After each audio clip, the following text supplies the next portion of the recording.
Hello दोस्तों, नमस्कार। तो आपका स्वागत है आज की क्लास में। तो आज की क्लास में होने वाली है 73वें और 74वें संविधान संशोधन के ऊपर।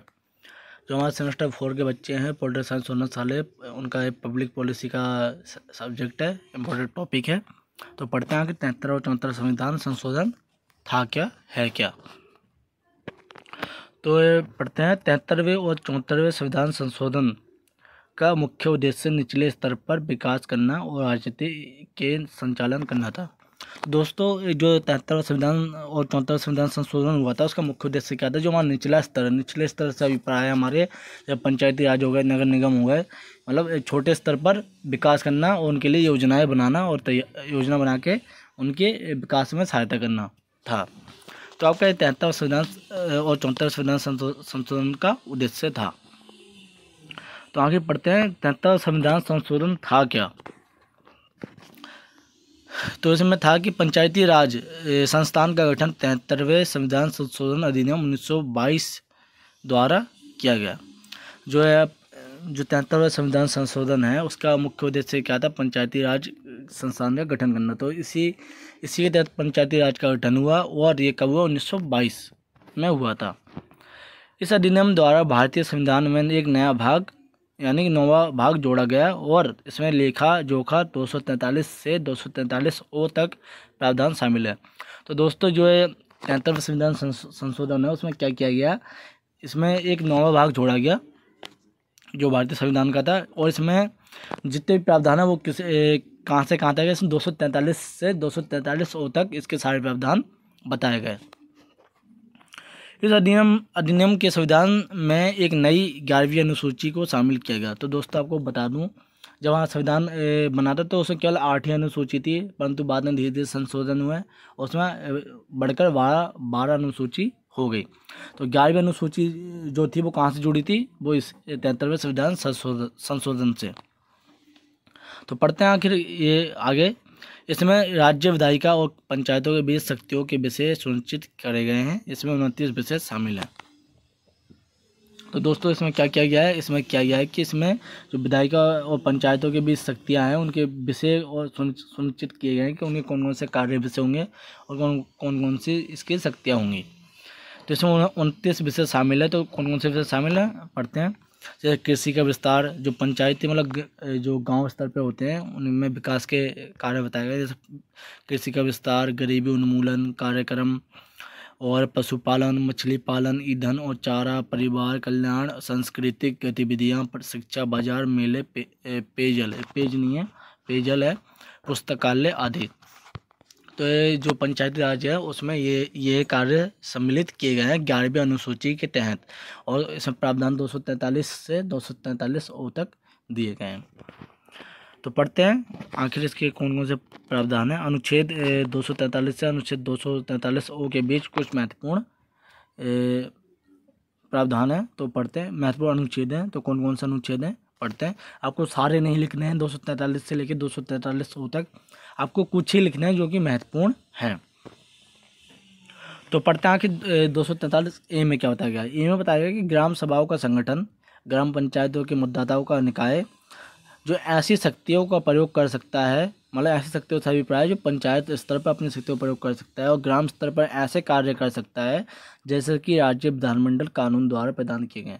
मतलब जो राज्य विधानमंडल है, जो कानून प्रदान करती है, उन कानून के द्वारा राज्य स्तर पर जो कार्य कर सकता है, उसके लिए शक्तियाँ प्रदान करता है 243 ए। मतलब ग्राम सभा का कार्य और शक्तियाँ, जो 243 ए का मुख्य उद्देश्य क्या है?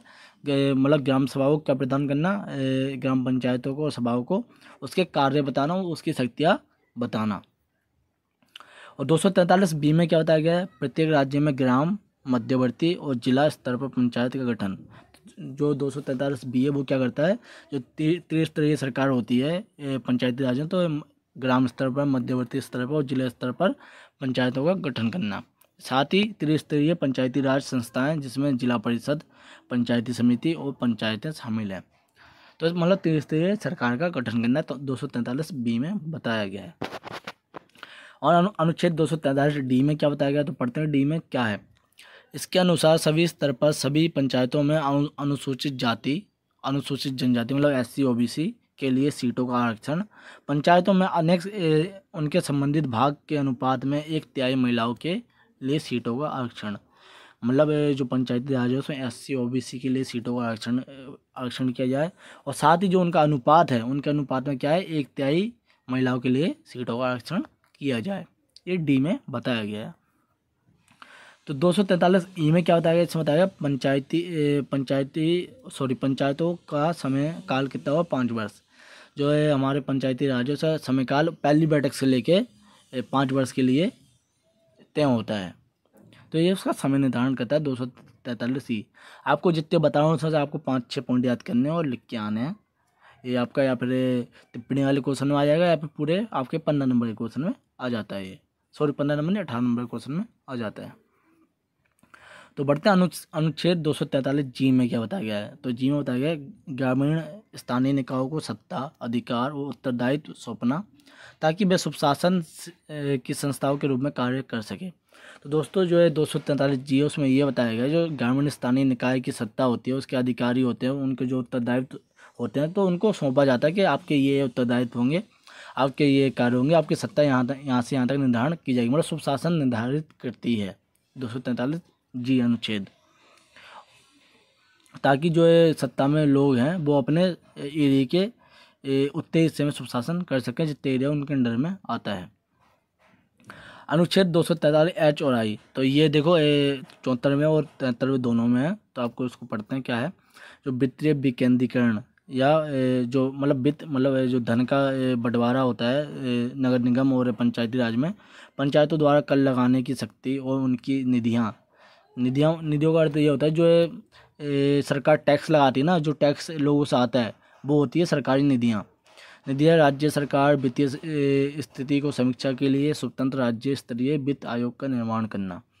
तो 243H और I में ये बताया गया जो पंचायती राज है वो अपनी जनता पर कर लगा सकती है और जो वित्तीय सहायता होती है वो सरकार से प्राप्त कर सकती है। 243J पंचायती खातों का ऑडिट मतलब होता है लेखा जोखा करना, जो पंचायती खाते होते हैं उनका लेखा जोखा करना 243J में बताया गया है। और K में क्या बताया गया है कि स्थानीय निकायों में स्वतंत्र और निष्पक्ष चुनाव सुनिश्चित करने। जो 243K है अनुच्छेद, तो उसमें ये बताया गया है कि जो स्थानीय निकाय है उसमें क्या होने स्वतंत्र और निष्पक्ष चुनाव होने चाहिए, तो वो ये तय करती है। करने के लिए 5 साल की अवधि के लिए राज्य स्तरीय चुनाव आयोग का गठन करती है। तो ये क्या करती है राज्य स्तरीय चुनाव आयोग का गठन करती है, किस लिए करती है ताकि जो स्थानीय निकायों पर स्वतंत्र रूप से निष्पक्ष रूप से चुनाव हो सके। तो आपका ये 243K था।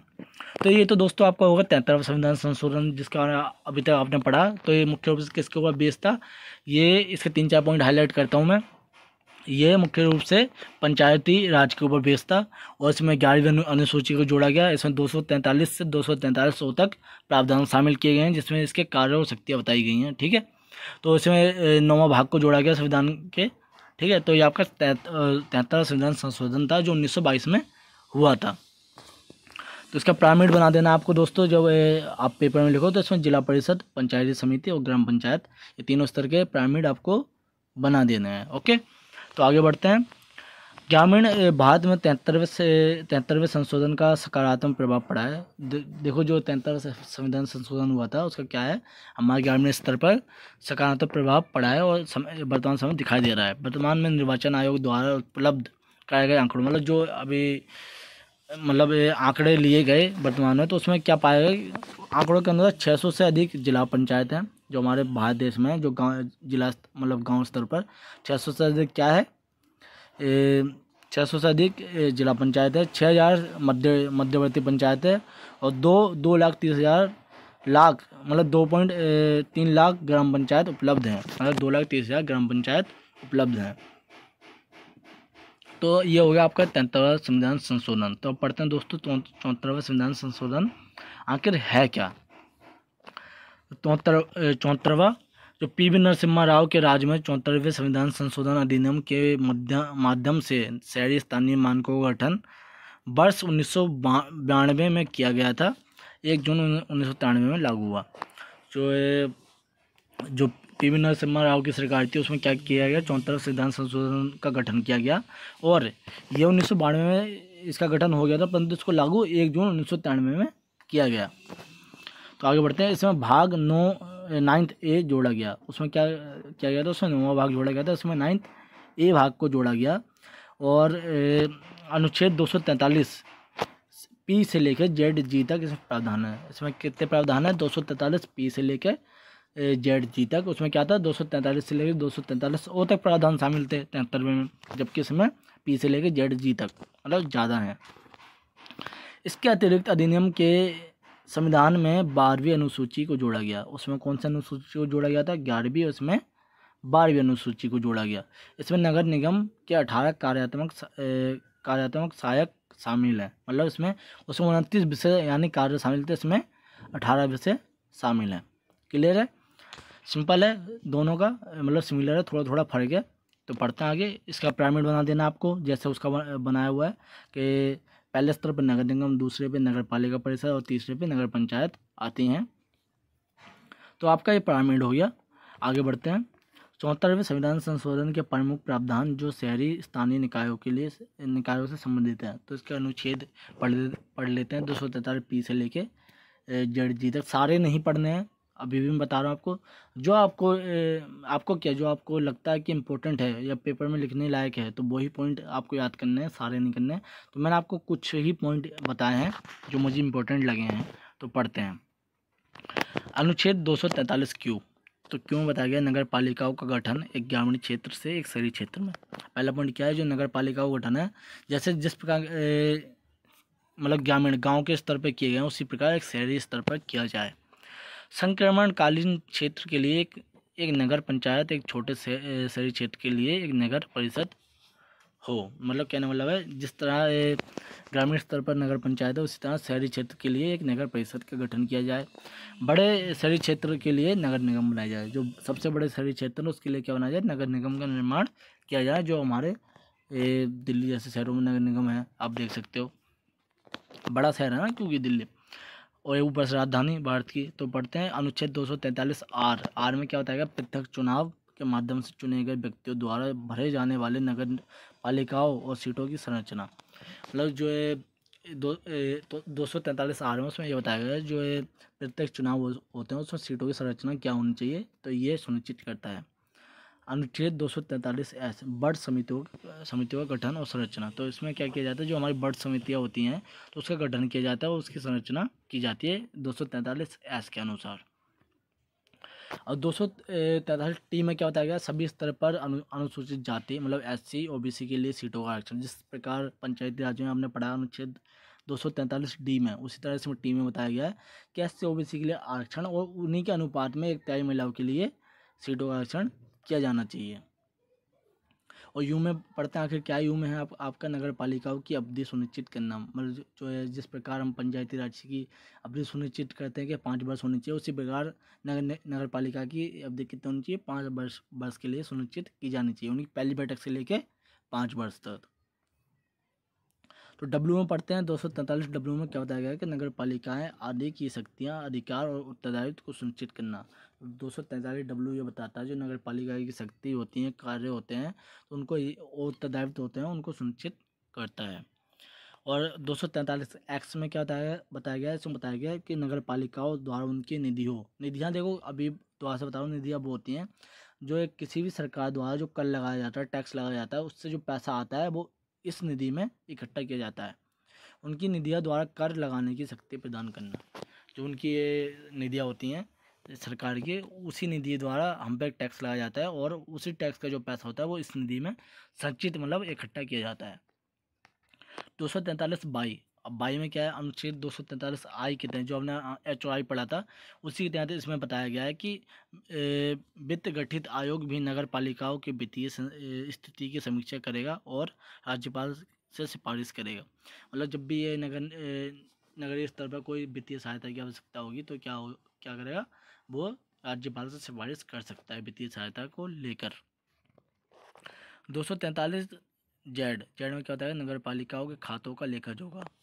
तो जेड में ये बताया है जो ये नगर पालिका है उनका लेखा जोखा किया जाएगा नगर पालिकाओं के द्वारा। जो नगर पालिकाओं के खातों का लेखा जोखा किया जाएगा राज्यपाल मतलब विधानमंडल द्वारा, राज्यपाल द्वारा। 243 JDA में बताया गया कि राज्य चुनाव आयोग के अधीक्षण, निर्देशन और नियंत्रण के तहत नगर पालिकाओं के लिए चुनाव, जो अनुच्छेद 243 के में, जो 243 के में पढ़ा हमने, उसी प्रकार से होता है। जो राज्य चुनाव आयोग है उसका अधीक्षण, निरीक्षण और नियंत्रण किया जाएगा नगर पालिकाओं के चुनाव का। और जेड जी में क्या होता है? जेड जी होता है योजना बनाने के लिए योजना समिति का गठन करना। मतलब जो योजनाएं बनाई जाती है हमारे लिए नगरीय स्तर पर, उसके लिए कुछ समितियां बनाई जाती हैं, तो वो जेड जी में बताया गया है, जो नगर पालिका और जिला पंचायत के लिए है। और जेड आई, तो प्रत्येक महानगर क्षेत्र में समग्र रूप से महानगरीय क्षेत्र के लिए विकास योजना मसौदा तैयार करना के लिए गठित महानगरीय योजनाएं के लिए समिति। और जेड आई क्या बोलता है? जेड आई बोलता है कि ये जो है हमारे लिए महानगरीय क्षेत्रों के लिए जो योजनाएं हैं, विकास योजनाएं हैं, समितियां हैं, उनका गठन करने के लिए ये प्रावधान प्रदान करता है। तो दोस्तों ये था आपका 73वां और 74वां संविधान संशोधन, जिसमें आपको नगरीय स्तर पर और पंचायती स्तर पर पता चला है कि उनकी कौन कौन सी शक्तियाँ होती हैं, कौन कौन से प्रावधान दिए गए हैं, उनके कौन कौन से कार्य होते हैं जो इनके तहत उन्हें करना पड़ता है। तो आपका बहुत ही ईजी टॉपिक था, बहुत ही प्यारा टॉपिक था, जो आपको अच्छे से समझ में आ गया होगा। तो मिलते हैं दोस्तों नेक्स्ट टॉपिक में। आप वीडियो को लाइक नहीं करते, लाइक किया करो और सब्सक्राइब कर दो चैनल को अगर नए हो तो, और वीडियो को शेयर कर दो अपने दोस्तों को जिसको आवश्यकता है इस वीडियो की। तो धन्यवाद, मिलते हैं आपको नेक्स्ट